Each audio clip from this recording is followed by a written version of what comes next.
Aisha, I think the second one from the first batch, is going to present her pre-submission. And this is something which we all should rejoice. And what we are eagerly looking forward to is the next two pre-submissions from the first batch. And I only urge, only request, and only inspiration for the first batch remaining two are to ensure that they do it before the second batch presenting the pre-submission. That's all.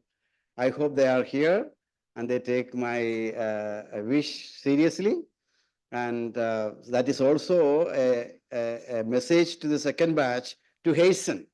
There should be a world without competition is not always good, so long as competition is healthy. Okay, I'm sure Thomas will have something to say definitely. I think this is the code, and of course the coordinators. Coordinator, right, yeah.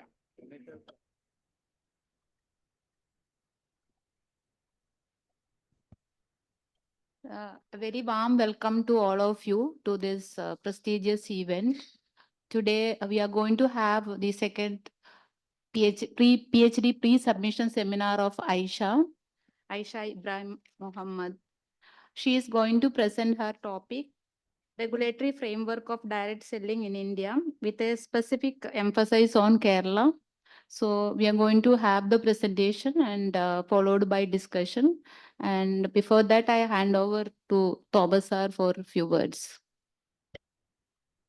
First of all, I thank Director KJ Yusuf for chairing this section, as well as for guiding Aisha also. And Dr. Ramaling also, one of the doctoral committee, he is on the online. He has also contributed much to this topic. Regarding this topic, this is my personal interest. My area is direct selling, as you know. I only insisted Aisha, I forced to Aisha to take this topic. So I am proud to be here as a part of this research work.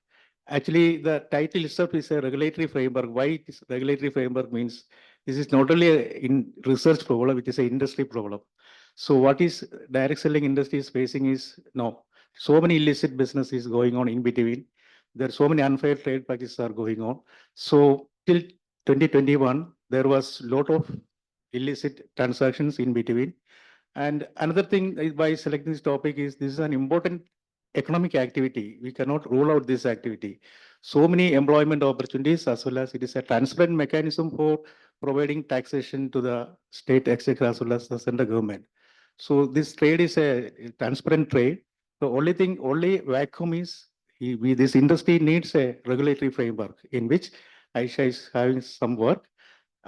ആരോ പറഞ്ഞ പോലെ ആഴ്ചയേക്കാൾ കൂടുതൽ ഞാൻ പഠിക്കാൻ പറ്റി. അതുകൊണ്ട് തന്നെ കഴിഞ്ഞ ആഴ്ചയിൽ I have floated a direct selling mechanism for the whole country. Our director and some of our faculty is presented there. It's a mega function, mega event. And Aisha is having so much of offer with, more 10 companies are requesting Aisha to be a chief executive of the industry. But before, they are very much eager. The state government is giving an award to me for framing a regulatory framework, but actually the output is, Aisha is the output of this industry. This is the first thesis in India in this industry, not in the university. So, director പറഞ്ഞ പോലെ ഇവിടുന്ന് ഇറങ്ങുന്ന പിള്ളേർ ഗേറ്റിംഗിൽ ഇരിക്കുമ്പോൾ തന്നെ പൊക്കിയെടുത്തുകൊണ്ട് പോകണം എന്ന് പറഞ്ഞു. ഐഷയെ ഗേറ്റ് ഇറങ്ങുന്നതിന് മുമ്പ് തന്നെ ഇവിടുന്ന് ഇൻഡസ്ട്രി പൊക്കുമെന്നുള്ള ഒരു ആശംസയോടെ ഞാൻ ഐഷയെ പ്രസന്റേഷൻ ക്ഷണിക്കുന്നു.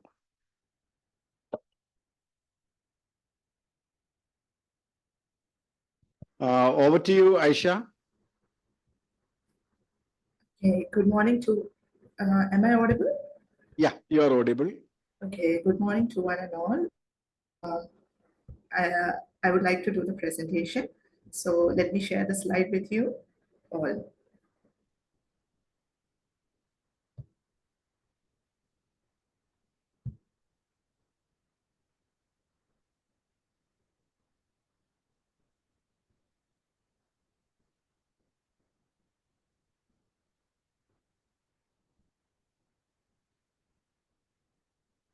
Okay, is my slide visible? It is visible, but you have to go to the slideshow mode. Okay. I hope this is okay.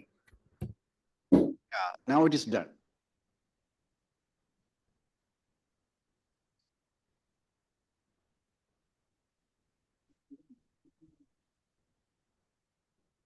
Okay.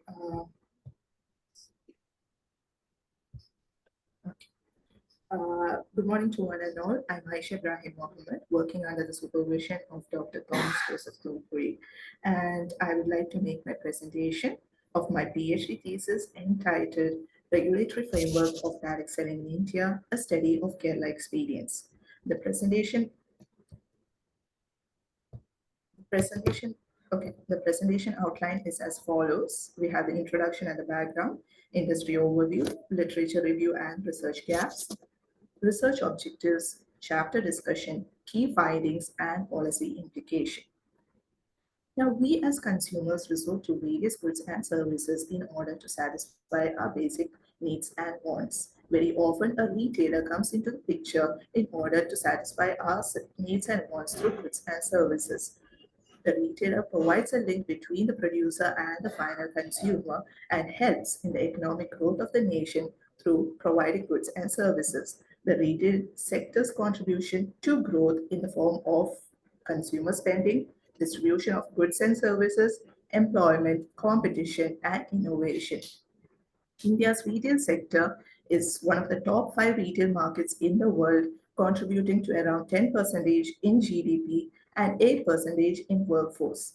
The retail segment is fast evolving, where we have the traditional markets to the new markets in the form of e-commerce platform.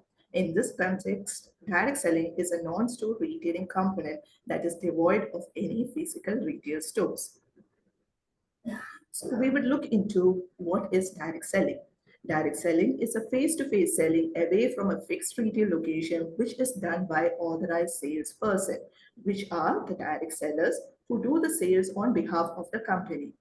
This is also known as person-to-person selling. The total retail sales for India is estimated around 21,000 crores with a year-on-year sale at 12%. The number of direct sellers who are the authorized salesperson is around 86 lakh, with 63% females and 37% males. The advantage, clearly the advantage of the sector is the high employability of the sector, and the other advantages accrue to convenience and service, better quality goods and services, alternative to traditional employment, additional income, startup costs are low and lower risk. Here we have the retail sales by product category, and we see that the vast majority of this market share is occupied by the wellness sector, followed by the cosmetics and other products and services, including foodstuff, utilities, financial services, and clothing. We see the compound annual growth rate in terms of sales and in terms of direct sellers. India occupies the 11th position in the world market, but the compound annual growth rate exceeds far in compared to the counterparts, namely USA, China, Germany, which is around 10%, and the annual growth rate is around, in terms of direct sellers, is around 5%. Now, if we are to compare the total retail sales, the absolute value with terms of direct sales against the direct sellers, we see the country-wise comparison. Here we have USA, China, Germany, Korea, Malaysia, and India. We see that USA tops the direct selling market, followed by Germany. China was initially one of the leaders. It has stepped down after 2018, and Germany, Malaysia, etc. But if you look at the number of direct sellers, we see that India has fairly higher share in compared to these giants, namely China, China, Korea, and so on. The increased number of direct sellers in India can be attributable to the fact that there are due to the large number of population, the high employability of this sector, etc. But one factor that needs to be noted is that the large number of direct sellers in a sector can contribute to varied problems. Here we distinguish between direct selling and its various counterparts. Direct selling essentially involves 2 components, that is the single level marketing and the multi-level marketing. In single level marketing, the commission is derived solely on the basis of the sales made by the representative. But in multi-level marketing, the commission is derived on the sales made by them as well as the sales made by the representatives under them. They are also known as the network of sellers. In comparison with this, we have the pyramid schemes and the Ponzi schemes. The pyramid scheme is a hierarchical network of individuals, and commission is received by each member on recruiting new members into the network. And in Ponzi scheme, new investors are asked to invest in a company with a promise to make payment at a future date. These two, that is the pyramid scheme and Ponzi scheme, in fact hamper the growth of the sector. Now we will discuss how the structure of an MLM company actually differs from a legitimate and illegitimate firm. In the case of a direct selling company, when direct seller A sells the product to direct selling B and he receives commission on the sales made by him to direct selling B, it will be termed as a single level marketing company, and it will be termed as a multi-level marketing company if direct selling B sells product to a final consumer sends product to the final consumer, and on the sales made by him, direct seller A receives a portion as commission. It will be termed as a multi-level marketing company. However, if the direct seller A receives commission on recruiting direct seller B into the network, it will be termed as a pyramid scheme. Or if direct seller A asks direct seller B to invest into the company in return for a payment at a future date. In return for returns at a future date, it will be termed as Ponzi scheme. The key difference between an MLM and a pyramid or Ponzi scheme lies in the retail institution structure, the presence of a valid product, not merely a recruitment of new members into the network, and not require members to invest in return for higher income in future. Typically, the structure of an MLM company, pyramid scheme, Ponzi scheme resembles a pyramid structure. That is why they are considered in synonymous with each other. However, if we are to consider the same, then all modern day organization would also be considered in the same structure.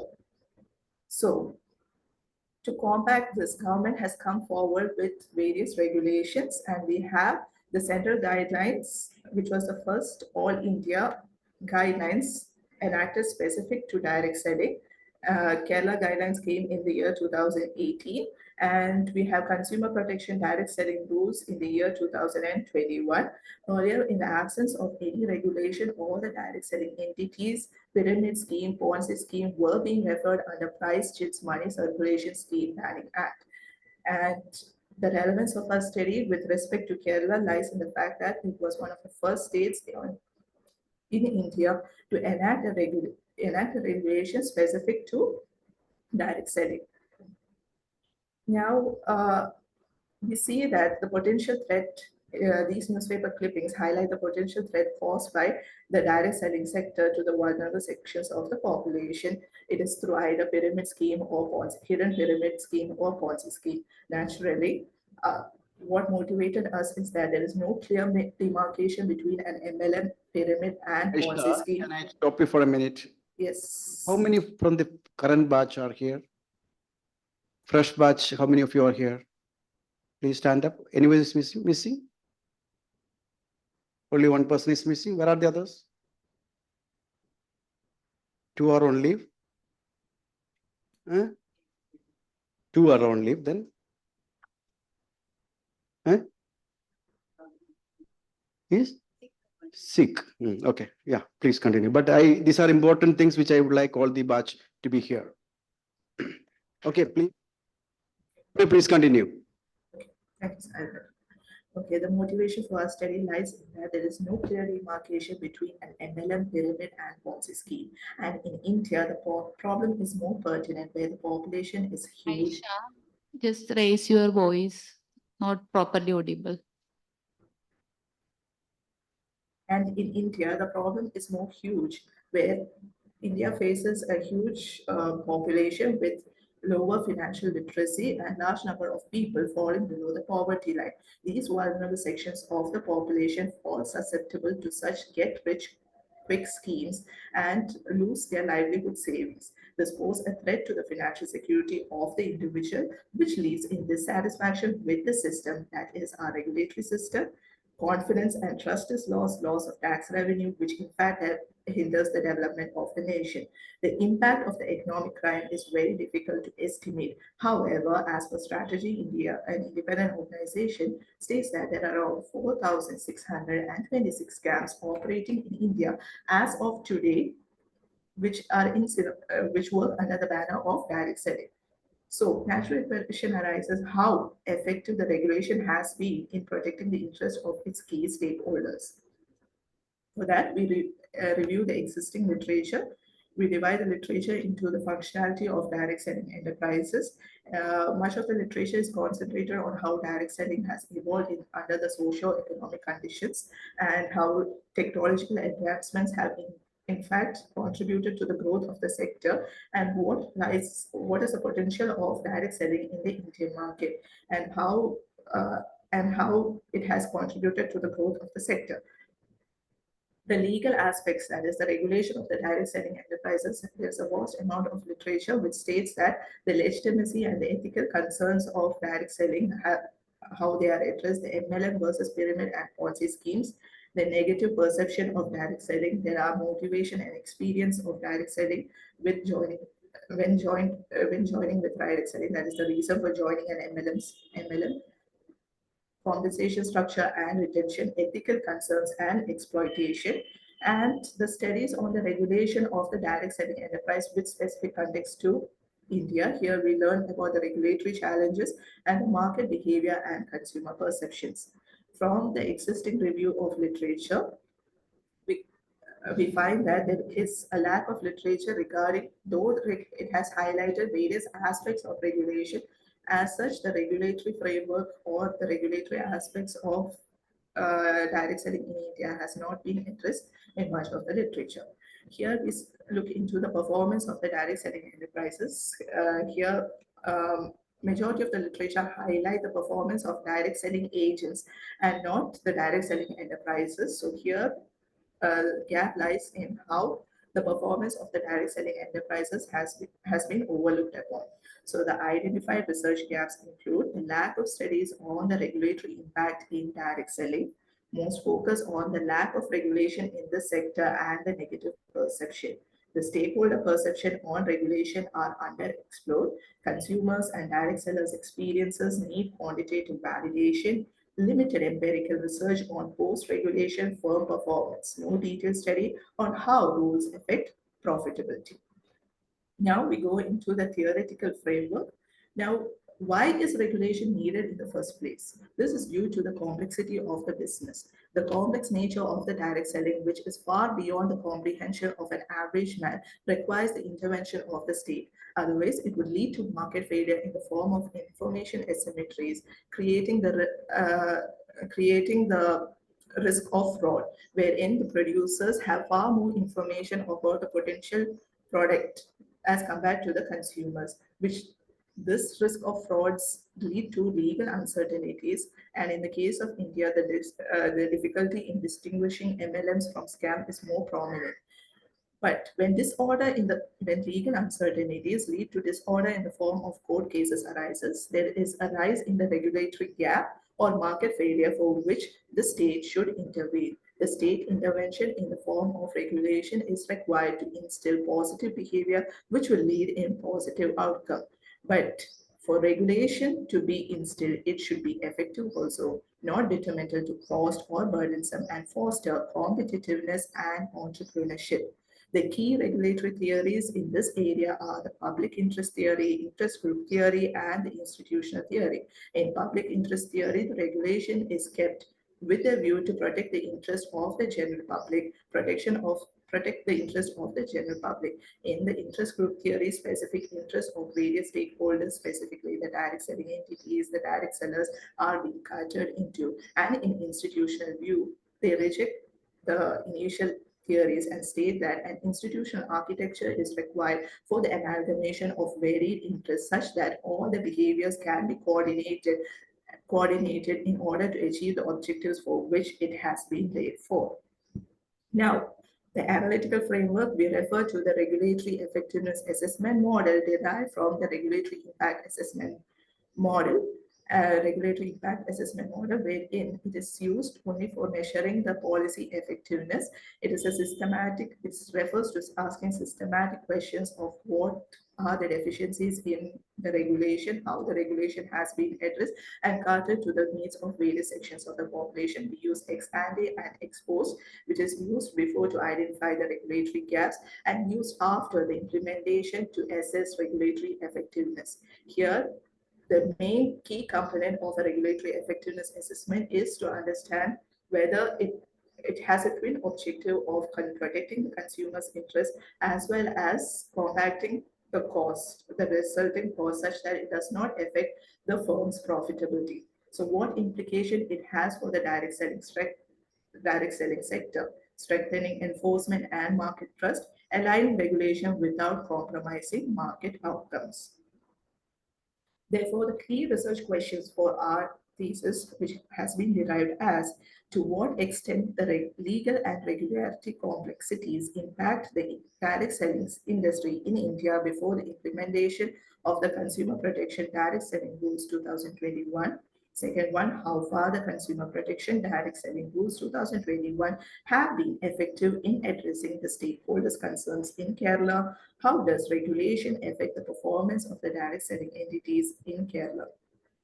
The objectives of the study are as follows: to analyze the regulatory complexities faced by the direct selling entities in India prior to the enactment of the direct selling rules, to assess the effectiveness, the second one, to assess the effectiveness of the Consumer Protection Direct Selling Rules 2021 from the perspectives of the stakeholders in Kerala. Third one, to examine the effect of regulation on the performance of direct selling entities in Kerala. Now, these objectives have been answered in a chapter format. That is, chapter 1 is introduction, second one, towards an analytical framework, free market versus state intervention, which essentially addresses the question of how market failure lead to necessitates a regulation and how we have used the regulatory effectiveness assessment model. Then we have the third chapter, legal landscape quote analysis in direct selling, which is the objective 1. Fourth chapter, regulatory effectiveness assessment, stakeholders perspective, objective 2. Fifth chapter, effect of regulations on the performance of direct selling entities in Kerala, objective 3. Sixth chapter, conclusion. So we go into the objective-wise chapter distribution, that is chapter 3, legal landscape of court cases in direct selling. Objective 1, to analyze the regulatory complexities faced by direct selling entities in India prior to the enactment of the direct selling rules. Prior to the enactment of the direct selling rules, there were a rise in the number of court cases, which in fact highlighted a regulatory gap. But much of the literature haven't analyzed how these court cases have arisen or what led to the rise in the court cases. So we use a content analysis of court cases to identify the same, and the data has been acquired from publicly available court cases, that is the indianqanun.com, and we have referred to the Supreme Court and the High Court being the highest appellate authority. The keywords used are direct selling, MLM, pyramid scheme, and Ponzi scheme. The selection criteria is that out of the 200 cases that were initially retrieved, 70 cases specific to direct selling, that is only specific to direct selling, have been taken for analysis. The eliminated cases include income tax cases, repetitive cases, cases of the lower courts. We followed an inductive qualitative content analysis approach by identifying the key themes and patterns in the legal disputes.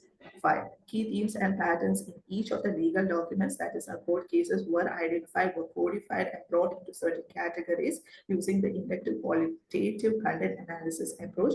And for this, we have used the software QDA Minor Lite, and the period of our study is 2000 to 2021. Now, profiling of the cases, distribution of the cases across High Court and Supreme Court. We have 65 in the High Court, 5 in the Supreme Court. And here-wise distribution of the number of cases, we find that the year 2016 to 2020 has the highest number of cases, probably due to the enactment of the Central Guideline 2016. We can also see that 2021-24 there are cases, though I have initially mentioned it is up to 2021. This is because cases which have earlier arise have been revisited by the higher courts have also been taken into the consideration. Now, the percentage distribution of the cases on the basis of jurisdiction, we see Kerala High Court has the highest number of cases, followed by the Delhi High Court and the Telangana High Court. The Kerala High Court case, in fact, signifies the relevance of our study, which is used in objective 2 and 3. And the section-wise distribution of the cases filed, we see vast majority of the cases are being filed under Price Chits, Money Circulation Scheme Banning Act. And also we find that section 420, section 120B, and section 406 have high number of cases, which in fact signify the criminal liability of the cases. Criminal liability or criminal nature of the cases being referred to prior to the enactment of the Consumer Protection Direct Selling rules. So the grievance, enterprises which were falling under genuine practices were also being subjected to criminal offenses. Now the verdicts which are given are 36% have verdict in favor, 56% have verdict against the petitioner. The figure itself shows that there is disputes with regard to the court decisions, and hence this required a need for a clear regulatory framework to distinguish legitimate and illegitimate practices. Now, the results for our content analysis are agreement breaches have been codified as agreement breaches, product-related issues, pricing irregularities, misrepresentation, commission disputes, complaint mechanism, harassment by authorities. Now, agreement breaches fail to comply with the terms of the agreement, changes in the agreement from time to time, lack of clarity, and breach of contract. Product-related issues, failing to deliver any product, counterfeit and tampered products, selling products without authorization or consent, no receipt issuance, inferior quality products, uncertified goods, and deceptive marketing practices. Pricing irregularities, pricing commodities at high rates, sales of product at inflated prices, products were deemed not worthy of their price or were of lower quality. Now, misrepresentation, cheating without proper authorization from RBI, collecting funds without proper authorization of RBI, false claims, engaging in illegal business, deceptive marketing practices, commission disputes.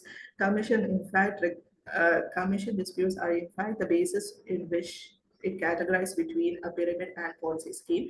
Now, falsely portraying high commission, not paying the actual returns, concealing the true nature of the business, pressurizing members to recruit new participants into the network, complaint mechanism, dissatisfaction with the complaint redressal mechanism, discontent with the company's decision, and unsolved resolved issues, harassment by authorities, especially by the police, harassment by police officials faced by genuine businesses, freezing of their bank accounts, disruption in the business operation faced not only by entities but also by direct sellers. In the next section, we will look into how these issues have been tackled by the institutional response system, that is Consumer Protection Direct Selling Rules 2021.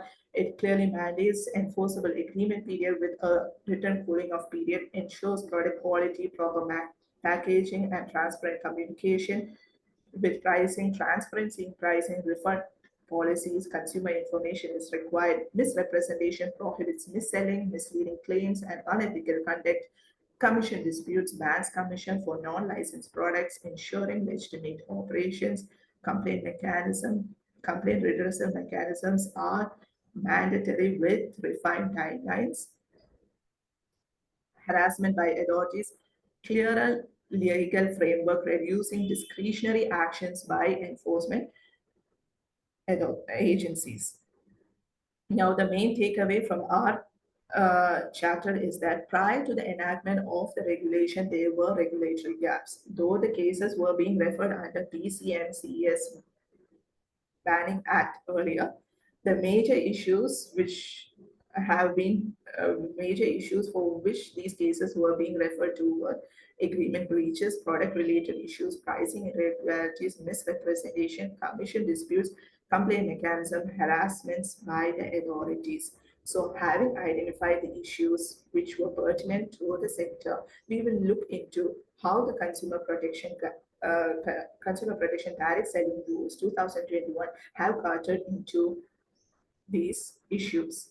So we look into the regulatory effectiveness assessment stakeholders perspective, which addresses objective 2 to assess the effectiveness of Consumer Protection Direct Selling Rules 2021 from the perspective of the stakeholders in Kerala.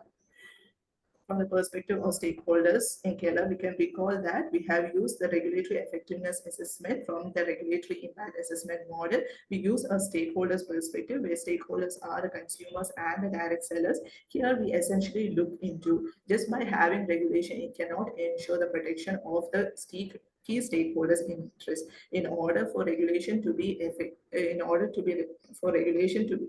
checked whether the regulation has been effective in Kerala context. For this, we use a sampling methodology. The sample size is 384. Sample size for consumers is 377. Direct sell, both of them we have used simple random sampling. Telephonic survey for direct sellers, consumers online survey. The sampling frame is the MLM training database at Gujarati Institute of Finance and Taxation. The Gujarati Institute of Finance and Taxation is the state level training authority with respect to do's and don'ts of direct selling. We have a training database from which we have obtained this direct sellers as well as consumers. Consumers who have refrained from the activity of direct selling were also taken into consideration. Now, confidence level is at 95%, margin of error is 5%. Now we look into the demographic profile. We have male and female participants. Then the age distribution, we see that 41 to 50 age group has the highest number in case of direct sellers, whereas in case of consumers, 31 to 40 has the highest number. The education distribution, we see that it up to degree qualification is what the direct sellers have. Majority of the direct sellers are within the degree qualification, whereas in case of consumers, majority of the participants fall under the degree qualification. The local body type is also shown with large number of gram panchayat, large number of the direct sellers and consumers also falling under the gram panchayat category. Now we look into the employment profile. Other than direct selling, those who are part-time distributors, they are employed in private sector. In case of consumers, they are predominantly self-employed or employed in the private sector. In case of motivation, the major motivation for a direct seller is additional income, and for a consumer, it is a trusted product or the quality of the product or service of the company. Now, drawbacks of direct selling, lack of support system. This has been taken from the inactive distributors. And from the consumers, the major drawback they say is choice, no choice of product. Now, descriptive statistics, this is based on the parameters we have derived from the first objective, that is the content analysis of court cases. We find that commission, 72% have received commission, of which 64% have also received extra incentives in order to achieve the sales target. With respect to misrepresentation, when communicating aspects of the product, quality, return, guarantee, warranty, legality of the business were the main factors being communicated to the potential consumers. With respect to consumers, around 3.1% and 5% states that there are misleading and fake promises given with respect to the product being sold. With regard to agreement, though agreement is mentioned mandatory, only 52% have entered into an agreement, and 33% are only aware about the terms and conditions, and 67% are not aware. With respect to the complaint mechanism, 23% have raised complaints and 89% have solved. This is during the past 1 year, and in the case of consumers, 20% have raised complaints and 75% of them is solved. Harassment reduced by 23%. Quality harassment by police, this is by perception of the direct sellers. Now, quality, 53% give first preference to the quality aspect, rest give second and third preference in communicating quality to the potential consumers. Now, 75% are aware about the quality standards with which the direct selling products adhere to and are satisfied with the quality of the product. With respect to the price, a noticing factor is that direct sellers often don't give a priority by communicating price to the potential consumers. And with respect to consumers, they are satisfied with the price with which they are purchasing the product. Now, three key variables for the study have been classified as follows. Now, since we are looking into regulatory effectiveness, the three components we have identified are regulatory awareness, regulatory practices, regulatory satisfaction. Now, regulatory awareness is the knowledge of the regulation among the stakeholders, how well they are aware about the key aspects of the regulation. A higher awareness includes better compliance and reduce the chance of fraud, whereas lower awareness indicates regulatory gap or misconduct. Now, regulatory awareness ensures stakeholders follow regulation, reducing violation. Regulatory practices, action taken by authorities and industries to enforce regulation. Effective enforcement leads to trust and fair business. Weak enforcement leads to non-compliance and dissatisfaction. Well-implemented practices strengthen enforcement, enhancing overall regulatory effectiveness. Regulatory satisfaction, perception of how well the regulation meet the expectation of the stakeholders. Satisfaction means compliance and stability, and dissatisfaction refers to need for reforms and policy changes. Satisfaction reflects how well the system works in protecting the stakeholders. Regulatory effectiveness is achieving the desired outcomes while protecting the stakeholders, achieving the desired outcome for which the regulation has been made for. The impact of effectiveness is it has balanced enforcement, awareness, and satisfaction, create an effective system. Now, effectiveness is the final outcome of the awareness practices and satisfaction.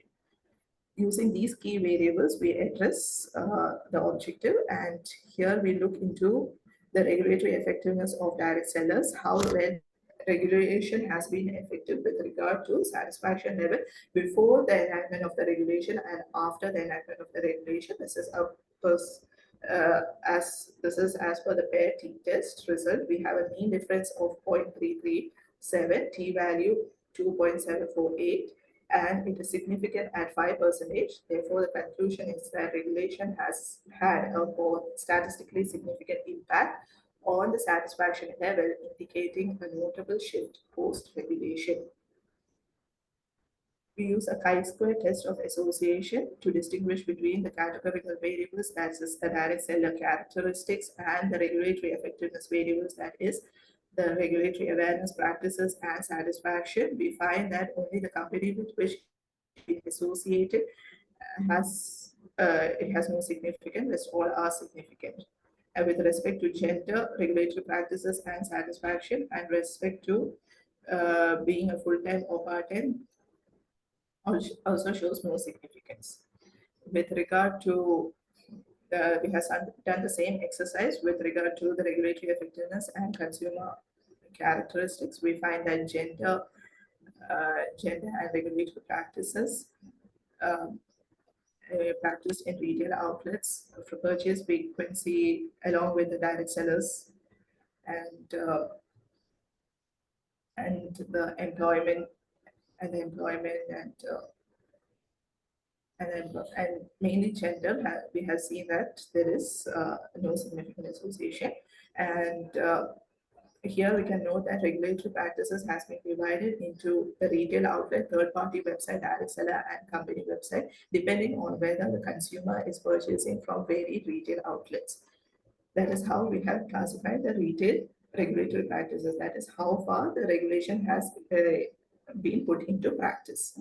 Now we use empirical research, that is the logic model for measuring regulatory effectiveness. We use regulatory satisfaction as the dependent variable dependent on the regulatory awareness. Fair trade practices, unfair trade practices signify regulatory practices. The complaint mechanism, the complaint solve mechanism, engagement, full-time, part-time, then experience, motivation, and gender. In case of consumers, we have regulatory awareness. We use an interaction between regulatory practices and retail trade, regulatory practices and third-party website, regulatory practices and direct sellers.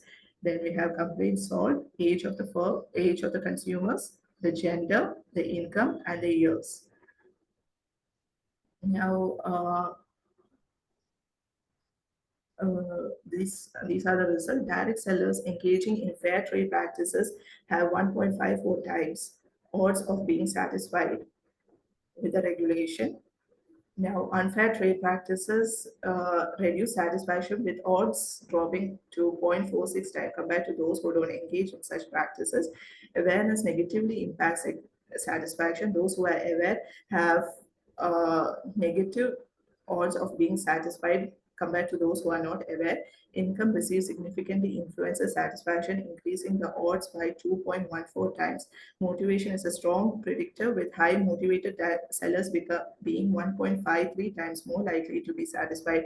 Complaint resolution, full-time status, full-time or part-time status, gender, and experience do not show any significant results on satisfaction. That is, in short, those firms those direct sellers who have higher awareness have lower satisfaction, probably due to the reason is that when higher awareness, their expectations of the direct selling activities would naturally increase. And if these are not being met, their satisfaction level reduces. Fair trade practices naturally would lead to higher satisfaction. Unfair trade practices would lead to lower those who resort to unfair trade practices would have naturally lower level of satisfaction. The complaints on income receipt, those who receive higher income would have higher satisfaction. Now we go into the consumers aspect. Here we find that regulatory awareness significantly impacts satisfaction. And we have the complaint solved mechanism has been a significant indicator of the satisfaction of the consumers. That is, those consumers whose complaints are being solved have higher chance of being satisfied. The complaint resolution matters. Consumers whose complaints are addressed have 1.37 times higher odds of being satisfied compared to those whose complaints remain unsolved. Other factors, that is the retail regulatory practices being practiced through the retail outlets, whether purchasing from a retail outlet, direct sellers, third-party website, the regulatory practices in these channels do not significantly impact the satisfaction. Demographic factors such as age, gender, education, monthly income has no significant effect on the regulatory satisfaction. Now we summarize the key results. Now we first highlight the improvements or positive trend after the consumer protection direct selling rules. Harassment, misrepresentation, product and pricing issues have led to a decline. Consumer awareness and satisfaction have a positive relationship, and fair trade practices in fact enhance satisfaction. But there are certain persisting challenges. Agreement issues, that is the number of respondents who enter into a number of direct sellers who enter into an agreement are comparatively lower. This signifies lack of regulation, lack of awareness with the regulatory system, and which instills the need for return agreements. The persistence of unfair trade practices in fact highlight the pyramid and Ponzi schemes still operating within the state. Complaint issues. Complaint mechanism issues, consumer issues are declining, but direct seller complaints still persist in the industry. And unfair trade practices negative impact on satisfaction. That is, those direct sellers who resort to unfair trade practices have a negative impact on the satisfaction. So from our research, we can conclude that consumers, though, have a positive impact of the regulation, certain key areas with regard to the protection of the interest of the next level of stakeholders, that is the direct sellers, should also be taken into consideration. We move into the final objective of our thesis, which is the fifth chapter, effect of regulation on the performance of direct selling entities in Kerala, to examine the effect of regulation on the performance of direct selling entities in Kerala. Here we look into how regulation have in fact affected the performance of direct selling entities. Much of the literature on direct selling performance have focused on the performance of direct selling sales agent, but literature has failed to address how the performance of direct selling entities has been, and specifically how regulation influence the performance of these enterprises. This is the methodology. The list of firms have been obtained from the Department of Consumer Affairs, Government of Kerala. The firms which are within the framework are 36 regulated firms, and firms outside the framework are unregulated 13 firms. Random selection 36 out of 46 unregulated firms have been taken into consideration. 13 out of 18 unregulated firms have been taken into consideration. Equal selection probability of all the firms. The selection criteria: the firms must have submitted the documents to the Ministry of Corporate Affairs. The financial data has been taken from the Ministry of Corporate Affairs. The reference regulation is Central Guidelines 2016, which is the Kerala Guideline 2018. We have used this, its specific reference to Kerala Guideline. And the period of our study is after the current the guideline 2018, how the performance have affected. So between the regulated and unregulated firms, the period of the study is 2018 to 2021. The major limitation is over-reliance on the financial statements, and the period of the study being only 4 years. Now, the regulation effect on firm performance. We look into sales performance as an indicator and gross profit as an indicator. We use commission, age, regulation, advertisement, the country of origin, capital, etc. We'll be discussing in detail. The gross profit, the profit derived from sales after deducting the cost of goods sold, including selling costs, indicates the enterprise profitability. Sales, total goods sold by the company during a financial year. It is used as a performance indicator. Dummy variable. Regulated if it is under a regulatory framework. 0 if it is not part of a regulatory framework. Those firms which are not part of the regulatory framework have been we have taken, since the universe is large, we have taken those who have association with a prominent trade association. Now, firms under regulation tend to have lower retail performance. The country of origin firms often perform better due to additional resources, advertisement, marketing expense for selling the goods, products to the consumers. Usually, direct selling firms don't resort to any advertisement in their sale to the final product, but there are certain firms who use advertisement to facilitate sales. Now, commission payment to direct selling agents for facilitating the product sales. Higher commission often leads to higher sales. Firm age, the number of years the firm has been operating in the direct selling industry. Older firms generally perform better, and firm capital represents the firm's outlay. Firms with higher capital investments tend to have higher performance. So here are the results. The regulation, in fact, poses as a barrier to the performance of the firm. This aligns with past research showing that the Central Guidelines 2018 has not been effective, and it has a harmful effect on both consumers as well as the firms.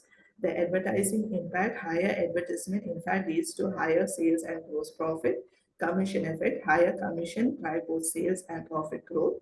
Older firms tend to perform better in terms of sales and profit. Domestic firms, being a domestic firm, has no significant impact on sales and a negative but insignificant effect on gross profit. Firms with higher fixed assets have higher sales, but firm capital, but the impact on gross profit is not significant. Now, they are insignificant for both sales and gross profit. Yearly trends. Therefore, regulation can pose as a barrier to firm performance is the conclusion that we derive from this objective.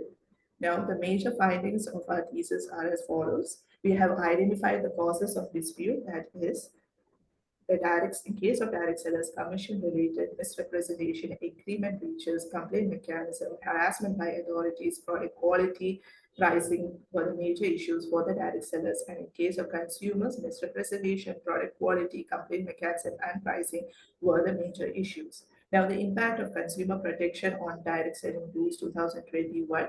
We can see that the regulatory satisfaction increased significantly post-regulation with an average rise of 0.337 points. Now, the factors influencing regulatory satisfaction: direct sellers awareness negatively impacts satisfaction and as it highlights regulatory limitations. Fair trade practices increase satisfaction, while unfair trade practices lowers the satisfaction of the direct sellers. Motivation is a key driver. Highly motivated sellers are 1.513 times more likely to be satisfied. income for direct selling significantly enhance satisfaction.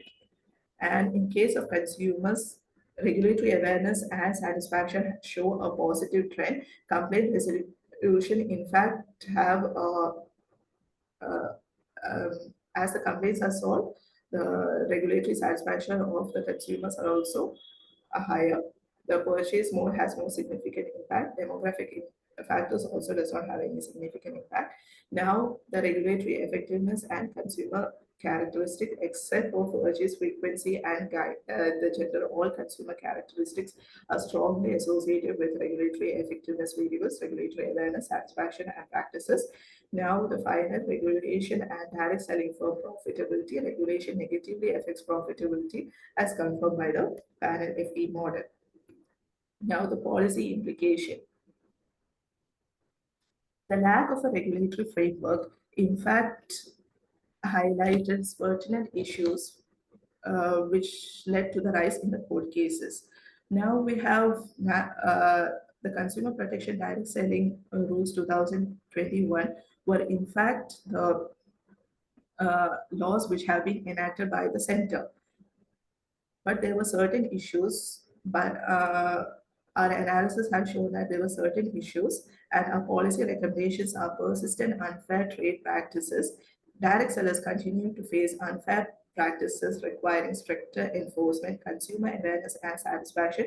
Higher consumer awareness leads to greater satisfaction, and complaints resolution mechanism favors consumers. That is, enforcement mechanisms should also take into consideration how the complaint resolution mechanisms can be strengthened to increase the consumer satisfaction. Unfair trade practices such as the pyramid scheme, Ponzi scheme should also be taken care of by the regulators and ensure stricter enforcement such that it does not hamper the growth of the sector and affect the vulnerable sections of the population.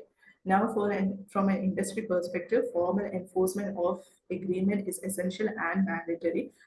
If this is not being taken care of, awareness of the direct sellers will in fact be affected and they will resort to unfair trade practices. Commission should be earned only through legitimate practices along with maintaining price stability and product quality, but also checking on unfair practices prevents misrepresentation. Strengthening complaint mechanism enhances the trust of the system. And regulatory recommendations streamline operations by making government registration mandatory. Code of ethics require direct selling entities to adopt self-regulation practices guided by a formal code of ethics. Market oversight implement systematic checks on consumer and direct seller numbers to prevent recruitment-based schemes. Public awareness and compliance address non-economic regulatory aspects, including price competition, could also be taken care of to ensure market fairness. All in all, we can say that though the regulation has been enacted in the center, a subnational institution architecture should be taken care of such that the enforcement mechanism can be strengthened and all enforcement mechanism can be strengthened and the interests of the key stakeholders are also taken care of. Overall, the objective of the regulation is to protect the interests of the key stakeholders as well as contribute to the growth of the sector. By this, I conclude my presentation. Thank you all.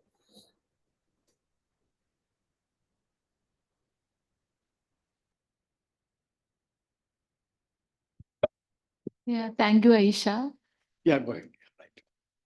Yes, we'll take questions now. Thank you, Aisha, for the presentation. So let us take the questions discussion.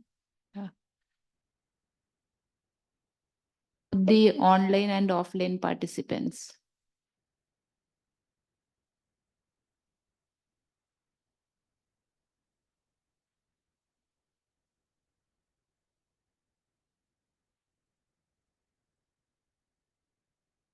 There is a silence. I think, Aisha, you did a wonderful job. I think you kind of presented it in the specified time, presenting a thesis, your whole work from 18 onwards, 2018, 18, almost 6 years now, almost 6 years now. You've done your all 6 years of work in just 45, 50 minutes. It's a wonderful job by way of presentation.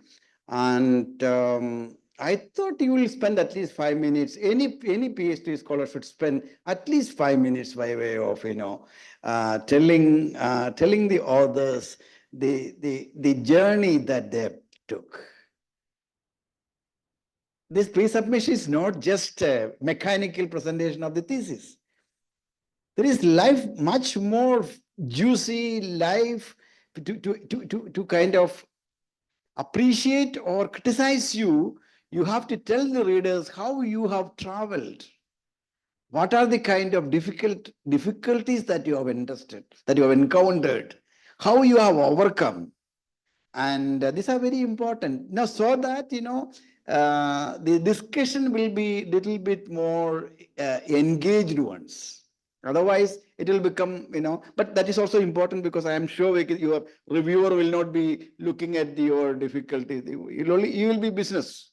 So that's very important. But in henceforth, by listening to you, I was thinking that hence this is for others, how you have traveled, that my journey of my PhD, I think I can write a book on that. For my PhD journey, I can write a book, in fact. I mean, if I have some little bit of time. And that is what make you what you are in future. The journey starts there. That journey, how it is, that make you what you are. So I think the floor is open. I am very sure. I'm very sure Aisha is she's a very friendly person. For your kind of you are actually missing Aisha here because for the new batch, very loving, very affectionate, and I'm sure like your friends are also like that, and so that there will be many questions to you, so that you will not be caught on the road by your that strange that cruel reviewer, you won't be caught in under his teeth. So I'm sure your friends will be helping you a lot. Now the floor is up.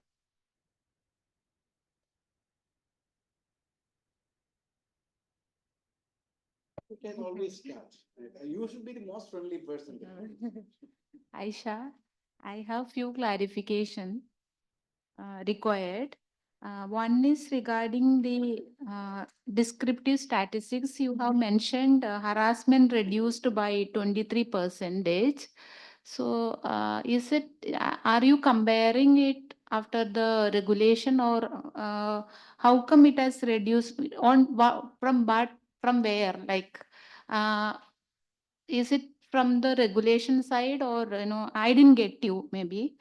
So the second is on the effectiveness on regulatory framework, that is in the description variable and its relationship between regulatory effectiveness. You have one of your variable is regulatory effectiveness, and its relationship with the regulatory effectiveness. I didn't get you, like what you mean by that, because both the variables are same. So why do you want to see the kind of relationship? And another one is regarding the in the case of direct sellers, you found that awareness negatively impact the satisfaction, while in the case of consumers, you find that there is a positive. So the first case, how are you going to explain it? So what do you mean by that, the negative relationship? Yeah, these are the things. Thank you.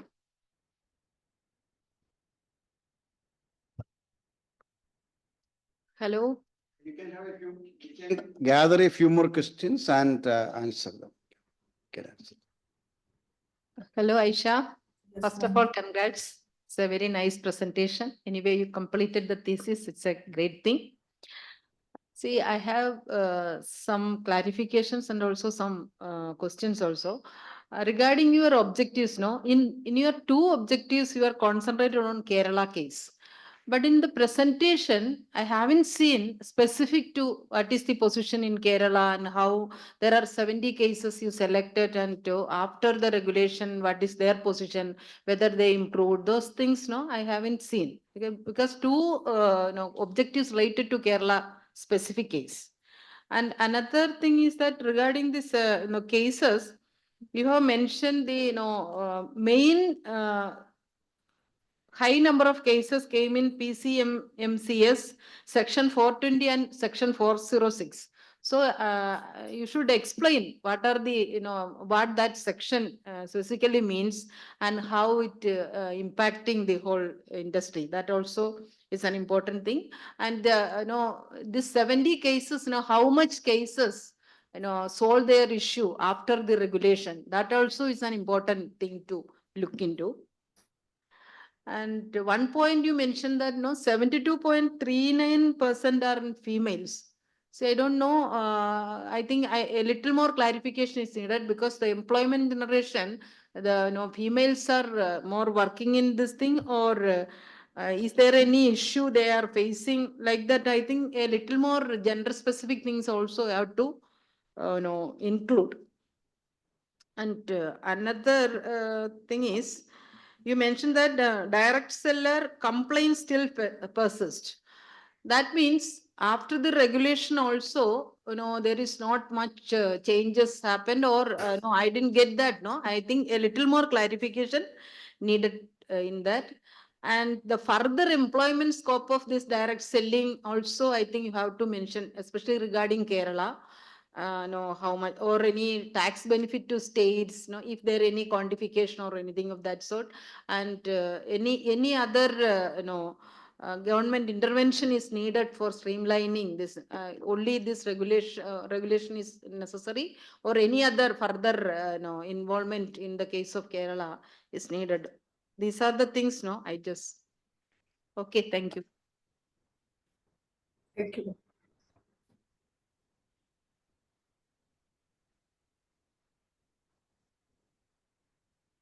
Ashwati here. Aisha, first of all, I would like to compliment you for this presentation, and you are at the end of the tunnel, I guess. Regarding the methodology part, Lot of accidents happens in tunnel. yes. Yes. So regarding the methodology part, what I have a little bit of concern is whatever you have shown the results as a quantitative approach, right? But then the tool which you are using for like QDA Lite and all, which is basically for the qualitative analysis. So if you're using qualitative plus quantitative, you usually mention it as mixed methods, right? So any part of your thesis which takes into account the qualitative aspects which you have derived from these kinds of softwares. First one is that. Second thing, you mentioned about a lot of theories which is connected to your topic, but which one is the specific underlying theory which is related to your particular study? Thank you.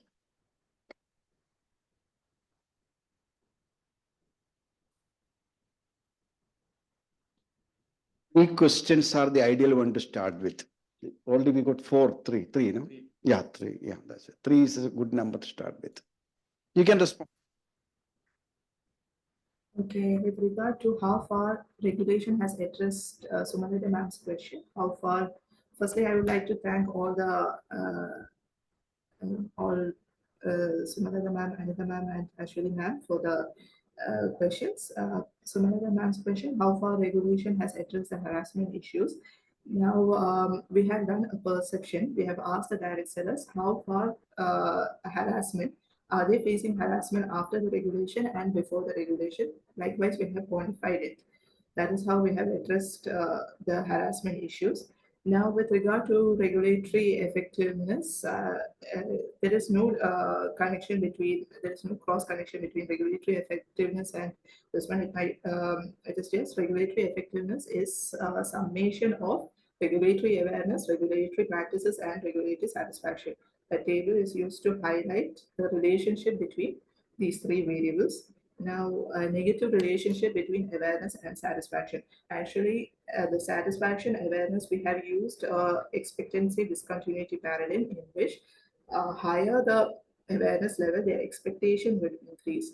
But if they are not being satisfied with the system, that if the enforcement mechanism is weak, it means that there is lower satisfaction.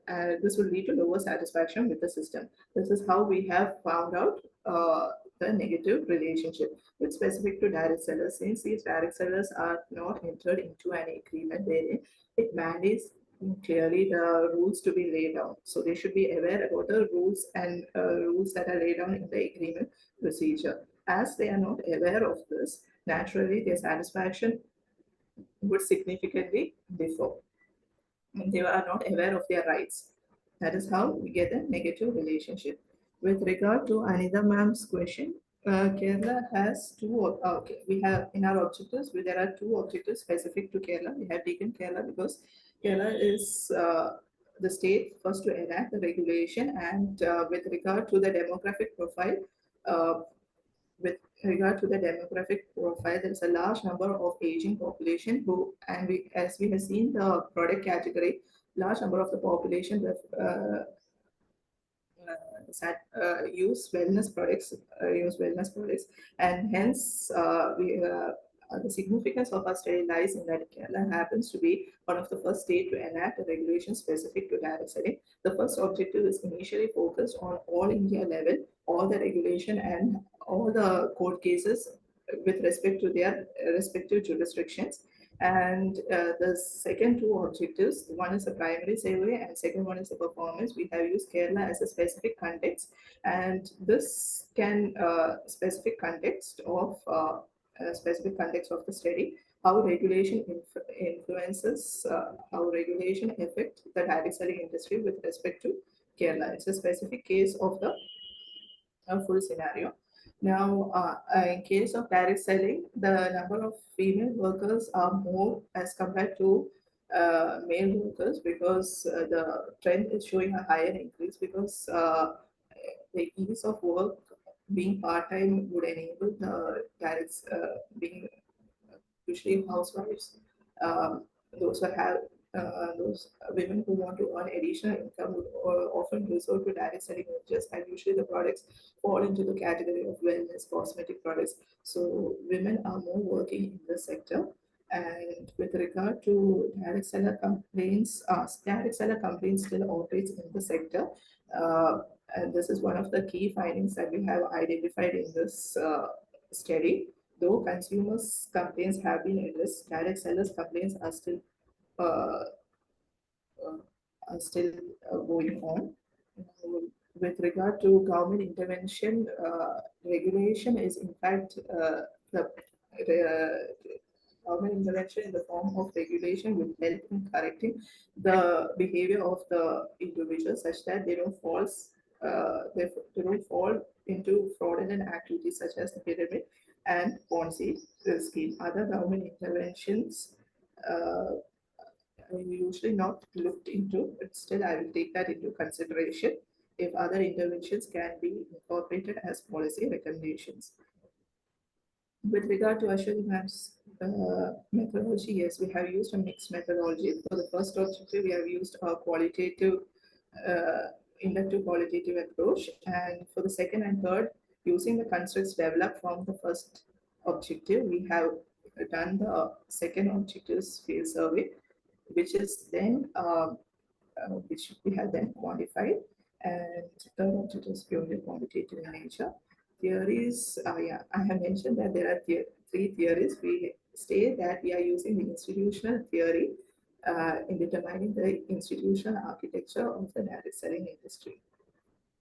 I hope that answers the questions. Any other questions from the batchmates? Because ideally, the batchmates should be knowing more about the topic than the person herself. The batchmates should be the most friendly group here.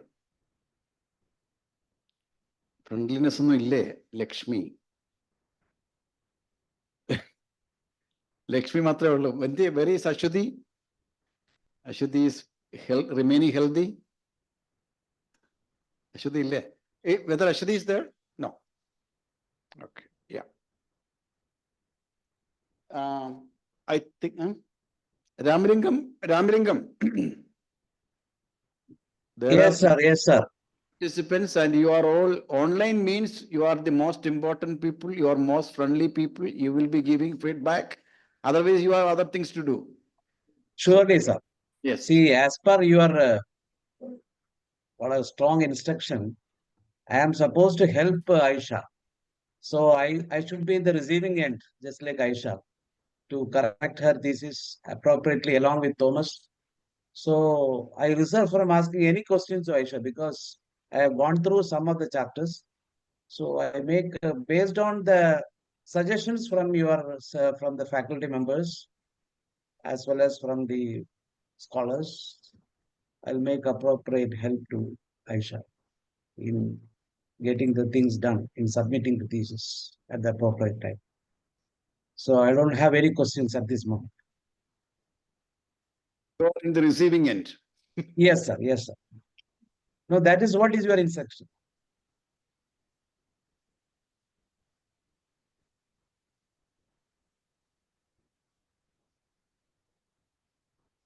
Any ambiguity, any questions? Anyone has, free to raise it. Otherwise, I think Thomas can, so who will say out of thanks? Otherwise, if there's no formality, anyone can give. Students on the mentor, that's, it's not a very encouraging trend. I think, and I have one more thing. to one say. more question, yes. Not question. Mm. Aisha, just I was wondering, like, where did you get the details of direct sellers and consumers? I mean, your population. കിട്ടിയില്ലേ നമ്മുടെ gift അല്ലേ എനിക്ക് അതിനെ 3 പ്രാവശ്യം പറഞ്ഞ് gift gift gift gift അല്ലേ നമ്മുടെ വന്ന ആൾക്കാരാണ് അതെ അത് ആദ്യം പറഞ്ഞായിരുന്നത് നമ്മുടെ ഗിഫ്റ്റിൽ കൂടി വന്ന ട്രെയിനേഴ്സും വന്നിരിക്കുന്ന ആൾക്കാരാണ് അത് എല്ലാവരും ഇവിടെ വന്നു എന്നുള്ളതാണ് അസംഷൻ more than 10,000 അല്ല അല്ല we don't know that some from that, that's right. Okay, I think, I must, Aisha has anything to say from Hyderabad? Not Hyderabad, Vijayawada. Where are you now? Vijayawada. Vijayawada, I don't. Vijayawada, I mean, only difference of how many kilometers? 6-hour distance. Eh? No, 6 hours. the difference is only maximum, Vijayawada and Hyderabad maybe around 400 kilometers? Different states. No, anyway, it's not, difference is not in thousands of kilometers. Okay, Vijayawada, fine, yeah. Sir, firstly, I would like to thank all the participants who have joined and who have contributed during the research process. Actually, this research process could not have been possible without the contribution of each and every member, including the faculty members, my fellow colleagues, students, and peers. All of you have contributed to what it is today. I would like to thank all the technical staff who have made this fruitful process, and I haven't conveyed my thanks properly during the presentation. That's why I conveyed it. That's done. Thank you. I think we wish you that you will be able to submit your thesis in 2 months' time, and hopefully thesis will go like a knife in the cake. That's what we would like to, and we wish you all the best. Now start the hard work. Attendance. Okay, all the best.